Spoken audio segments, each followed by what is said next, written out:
नाव योगेश का सर राहणार शेवगेदार ना. बर आमच्या एरियात आहे हा. ना उन्हीचा म्हणजे इतका प्रॉब्लेम आहे की सगळे डाग ह्याच्यावर डाग डाग पूर्ण काळा ह्याच्यावर एक डाग नाही कुठं.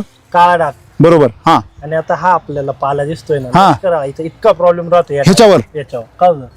पूर्ण आळ्या असं जर लष्कर spray मारलं आळीचा. पूर्ण खाली लोंब खूप जास्त प्रॉब्लेम अशी लोमचा खाल डायरेक्ट. म्हणजे डायरेक्ट जाळी होती. म्हणजे मकाचं पीक आणि हे पीक असं एकमेकाचं मित्र झालंय बुवा. लष्कर आळीचा खूप मोठा प्रॉब्लेम तिकडून इकडे यायचं आणि इकडून तिकडे जायचं. आणि उन्हीचा प्रॉब्लेम नाही आला सगळ्यात महत्वाचा. काहीच नाही.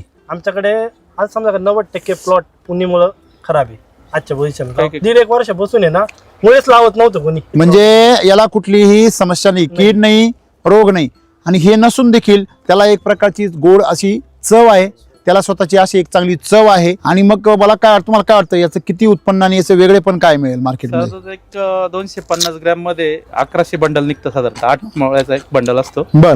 साधारणतः 1000 ते 1100 बंडल निघतात. मार्केट रेट आता मागे 25-30 रुपयापर्यंत होता. आता? 20-22 रुपयापर्यंत. बरं 20 रुपये दर. हा मुळा आहे 25 रुपये. बरं किती रुपये होतील याचे 25 रुपयांनी? साधारणतः एक 35 ते 40 गाड्या निघायला पाहिजेत त्यात. एक गाडीत 100 म्हणजे साधारणतः एक 3500 ते 100 गुणिले 2 ना 4000 बंडल निघायला पाहिजेत. 4000. 4000 4000 गुणिले 25 किती झाले हो? 100 1 लाखाचा किती म्हणजे दिवसामध्ये? 50 ते 60 दिवस. 2 महिन्यामध्ये 1 लाख 15,000चे लाख रुपये. तर लाखाचे लोक 12,000 करते केमिकल मध्ये. 1 लाख रुपये आणि 12,000 इथं काय करते लोक? लाख रुपये. बरोबर बरं आहे होय, चांगलं आहे धंदा.